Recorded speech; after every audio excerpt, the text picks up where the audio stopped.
Hello, and welcome back to another episode of the English Leap podcast. I am your host, and I am so happy that you are here with me today. This is a safe space for you to practice your English, to learn new things, and to feel inspired. Before we start, I want you to take a deep breath. Breathe in slowly and breathe out. Good. Now, let me ask you a question. Have you ever had a day where you knew you had so much to do, but you just couldn't get off the couch? Maybe you had a project for work, or you needed to clean your room, or you wanted to go to the gym. But instead, you found yourself watching videos on your phone, or just staring at the wall, doing nothing. You told yourself, I will start in 5 minutes. But 5 minutes became 1 hour, and then the whole day was gone. If this sounds familiar, please do not feel bad. This is something that happens to almost everyone. In fact, today we are going to talk about this feeling. We are going to talk about laziness. But we are not going to talk about it in a way that makes you feel guilty. No. We are going to understand it. We are going to look at why we feel lazy. And more importantly, we are going to learn 4 simple steps to stop being lazy and finally take action. This is a very important topic because being lazy or procrastinating can stop us from living the life we want. It can stop us from reaching our goals. And for you, as an English learner, this is also a great chance to learn new vocabulary and practice your listening. So get comfortable, get your notebook if you want to write something down, and let's start this journey together. Today, we are going to discover that you are not lazy. You just need the right tools to start moving. And by the end of this episode, you will have those tools. Let's begin by understanding what laziness really is. Often, we call ourselves lazy when we don't do something we think we should do. But the truth is, laziness is not a personality trait. You are not born lazy. Laziness is a feeling, and it is usually a symptom of a deeper problem. Think of it like a fever. When you have a fever, your body is telling you that something is wrong. You don't just treat the fever, you look for the infection. Laziness is the same. It is a signal. It is your mind and your body telling you that something is not right. Maybe you are afraid of the task. Maybe the task feels too big and too difficult. Maybe you are tired because you didn't sleep well. Maybe you are overwhelmed by all the things you have to do. Or maybe you just don't know where to start. When we understand this, we can stop being angry at ourselves. We can stop saying, I am so lazy, what is wrong with me? Instead, we can be curious. We can ask, why am I feeling this way? What is the real problem here? Let me tell you a story about a woman named Sarah. Sarah was a graphic designer. She worked from home. She loved her job, but she had a big problem. Every time she had a new project, she would procrastinate. She would wait until the very last minute to start working. This caused her a lot of stress. Her clients were happy with her work, but she was always rushing. She felt terrible about herself. One day, she got a new project. It was a big project, and she had 2 weeks to finish it. She was excited at first. She thought about all the creative things she could do. But the next morning, when she sat down at her computer to start, she felt a heavy feeling in her chest. She opened the project file, looked at the blank screen, and then she closed it. She told herself, I will start after I check my email. So she checked her email. Then she checked social media. Then she made a cup of coffee. Then she looked at the project file again, and she felt the same heavy feeling. She closed it again. This went on for days. She felt more and more guilty. She was not having fun. She was not relaxing. She was just avoiding the work. She was stuck in a cycle. The fear of starting made her avoid the work, and avoiding the work made her feel guilty and anxious, and feeling guilty and anxious made her want to avoid the work even more. This is the cycle of laziness. It is a trap, and Sarah was deep inside it. By the end of the first week, she had done almost nothing. She started to panic. She started working late at night, but she was tired, so the work was not her best. She finished the project, but she was exhausted and unhappy. She promised herself that next time would be different. But the next time, the exact same thing happened. Sarah's problem was not that she was lazy. Sarah's problem was that the project felt too big. She didn't know where to start. She was afraid that her work would not be good enough, so her brain tried to protect her from this fear by making her do other things. Checking email and social media felt safe and easy. The project felt dangerous, so her brain chose the safe option. This is what laziness is. It is your brain trying to keep you safe from a task that feels scary, difficult, or boring. Once we understand this, we can stop fighting ourselves. We can start helping ourselves. So, how do we help ourselves? How do we break the cycle? The first step is to make the task so small that it is impossible to say no.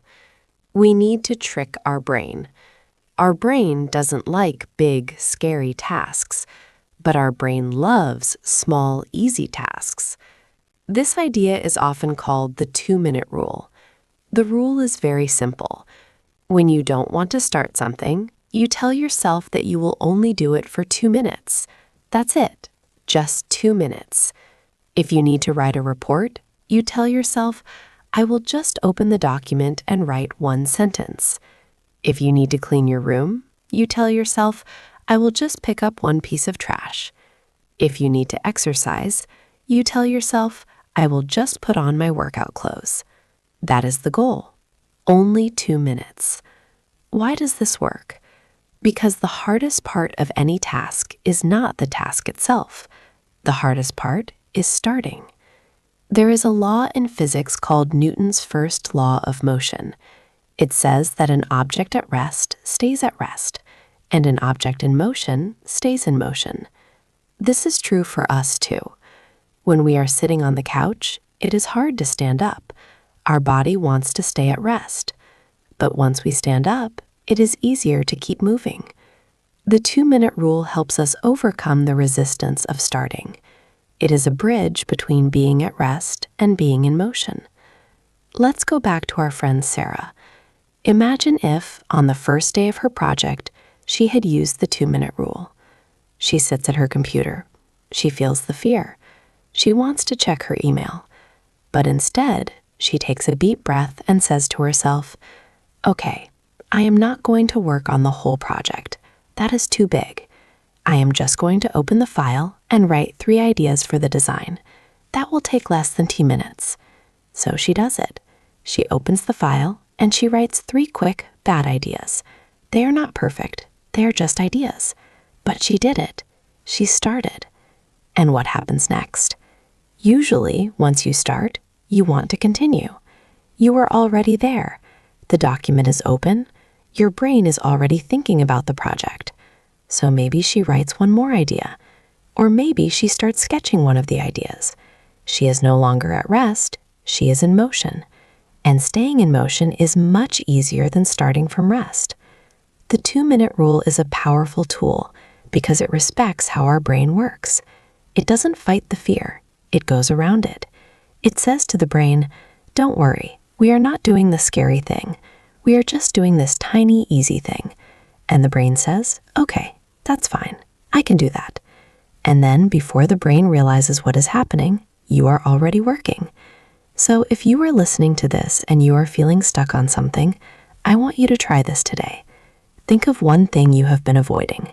Maybe it is a household chore. Maybe it is a task for work or school. Maybe it is even just sending an email you have been putting off. Now I want you to ask yourself, what is the 2-minute version of this task? Can you do it for just 2 minutes? Can you put 1 dish in the dishwasher? Can you write the subject line of the email? Can you read just one page of the book you need to study? Try it. You will be amazed at how powerful this simple rule can be. It is the first step to becoming an action taker. And once you take that first small step, the next step becomes easier. This is how we build momentum. We don't need to change our whole life in one day. We just need to take one small step today. Now that we understand how to start with small steps, let's talk about the second major tip. This tip is about your environment and your identity. We often think that motivation is something we have to feel before we act. We wait to feel motivated to go to the gym. We wait to feel inspired to work on our project. But the truth is, action comes before motivation. You don't wait for the feeling, you create the feeling by taking action. And your environment plays a huge role in making action easy or difficult. Think about your home or your workspace right now. Is it organized or is it messy? Is your phone right next to you, buzzing with notifications? Is your laptop open to a million tabs? If your environment is full of distractions, your brain will choose the easy, distracting thing every single time.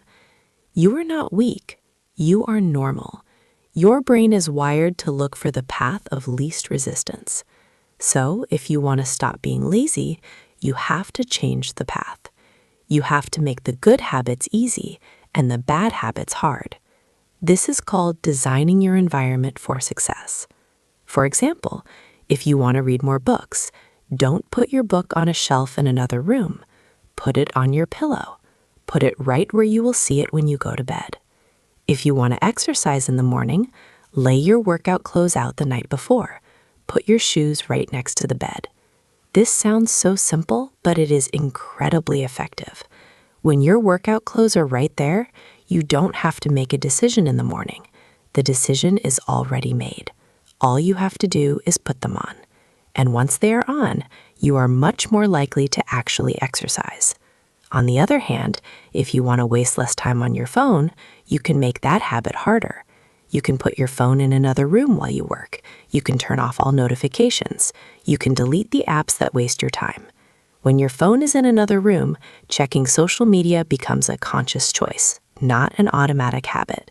You have to get up, walk to the other room, and pick it up.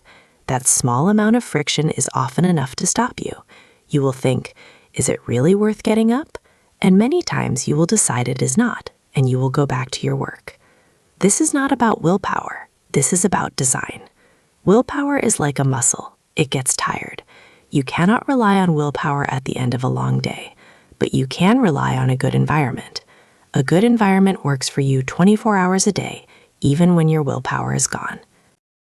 Now, let's go deeper. The most powerful shift you can make is not about what you do, but about who you believe you are. This is a change in identity.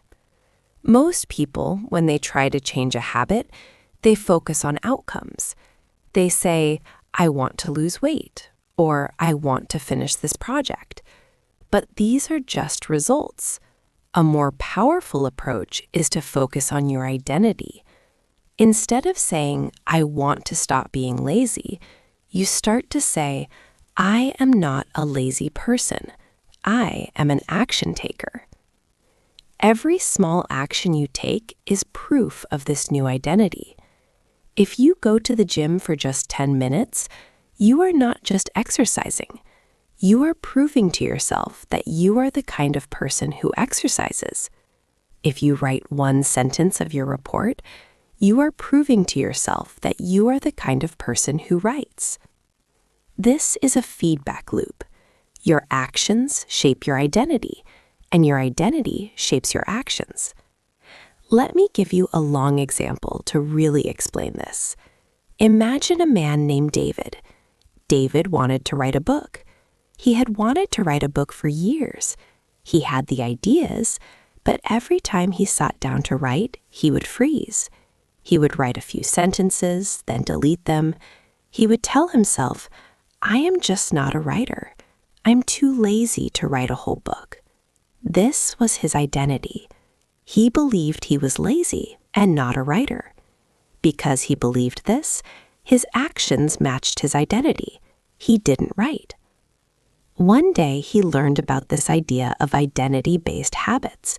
He decided to try a small experiment. He stopped trying to write a book. That goal was too big. Instead, he set a tiny goal. He decided that for 1 month, he would just show up. Every day, at the same time, he would sit at his desk for 5 minutes. He didn't have to write. He just had to sit there with his notebook. That was the only rule. The first day, he sat there for 5 minutes and wrote nothing. But he felt proud because he did what he said he would do. He showed up. He was proving to himself that he was a person who shows up. The second day, he sat down again. He felt a little bored just sitting there, so he wrote 1 sentence. Just a bad sentence about the weather, but it was a sentence. He had written something. He was proving to himself that he was a person who writes. By the end of the week, he was writing for 15 minutes every day. By the end of the month, he was writing for an hour. And after a few months, he had the first draft of his book. Did David suddenly become a different person? No. He just changed his belief about himself, 1 small action at a time. He stopped identifying as a lazy person and started identifying as a writer. This is the secret. When your identity is tied to a positive action, that action becomes easier to take. You don't do it because you have to. You do it because it is who you are. So, as we move forward, I want you to think about this. What is the identity you want to have? Do you want to be a healthy person, a productive person, a person who learns English every day? Once you have that identity in mind, look for small 2-minute actions that prove that identity is true. And then design your environment to make those small actions as easy as possible. Of course, even with these tools, you will face obstacles. You will have days when you don't want to do anything. This is normal. The key is not to be perfect. The key is to learn how to get back on track. One of the biggest obstacles we face is the fear of failure. This fear can be so strong that it stops us from even trying. We think, what if I do this and it's not good enough? What if I fail? So we do nothing.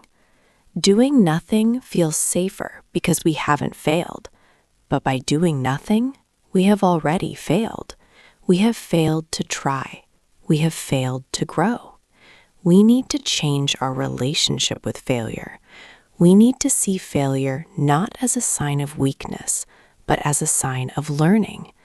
Every successful person has failed many times. They didn't become successful by avoiding failure.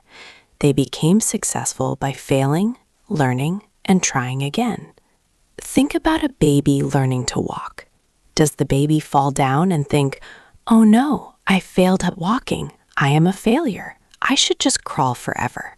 No, the baby falls, gets up, and tries again. The baby doesn't see falling as failure. The baby sees falling as part of the process of learning to walk.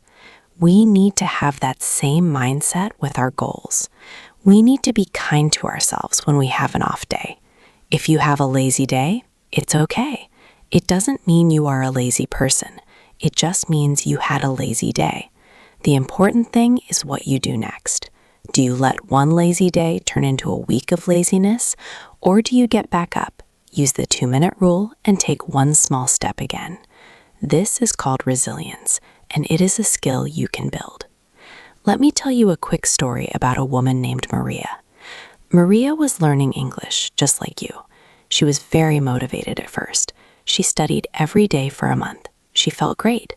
Then, one week, she got very busy at work. She was tired. She didn't study for 5 days. On the 6th day, she felt terrible. She thought, "I ruined everything. I lost my progress. I am so lazy." This negative thinking made her feel worse, and she stayed stuck. She didn't study for another week. This is a common trap. We have one small failure, and we let it define us. But what if Maria had a different mindset? What if on the sixth day she said to herself, "Okay, I had a busy week. That's life. I am human. Today, I am going to study for just 2 minutes."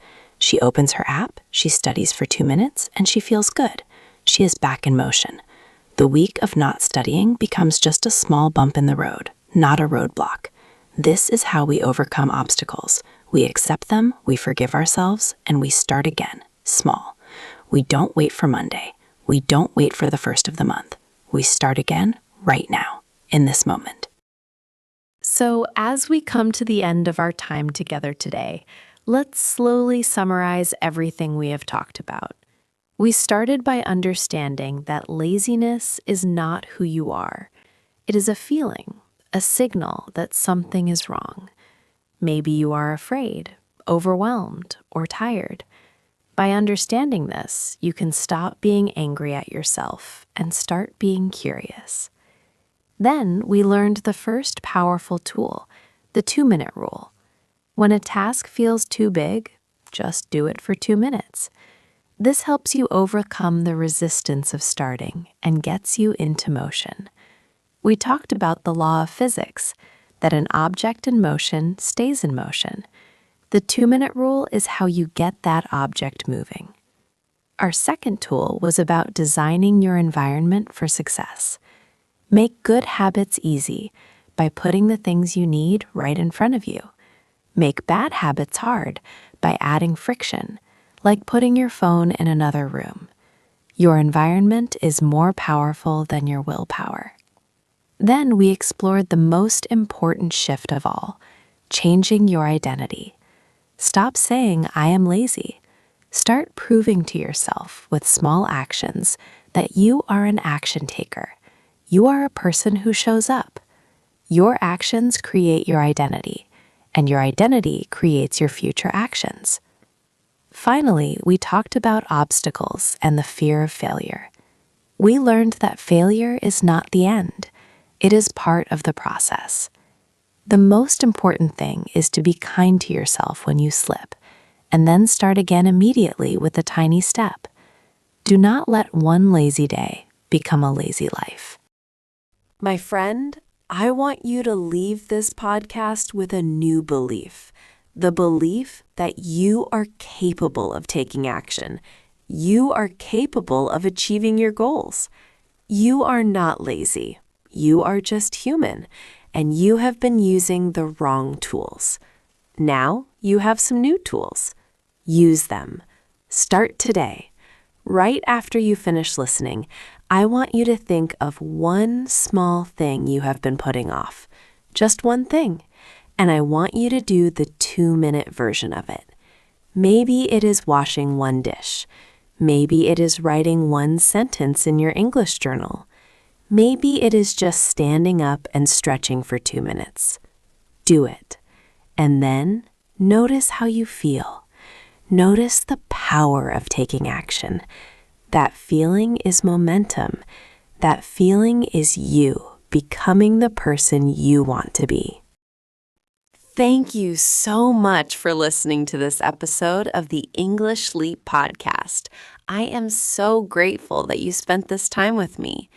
If you enjoyed this episode and found it helpful, please take 2 minutes right now to do something for me. First, please hit the like button. It helps other English learners find this podcast. Second, please subscribe to the channel so you never miss a new episode. And third, if you know someone who is learning English or who struggles with procrastination, please share this episode with them. You could be the person who helps them take their first small step. Remember, every big achievement is just a series of small steps. Keep taking those steps. Keep leaping forward in your English and in your life. I will talk to you in the next episode. Until then, take care and keep taking action. Goodbye.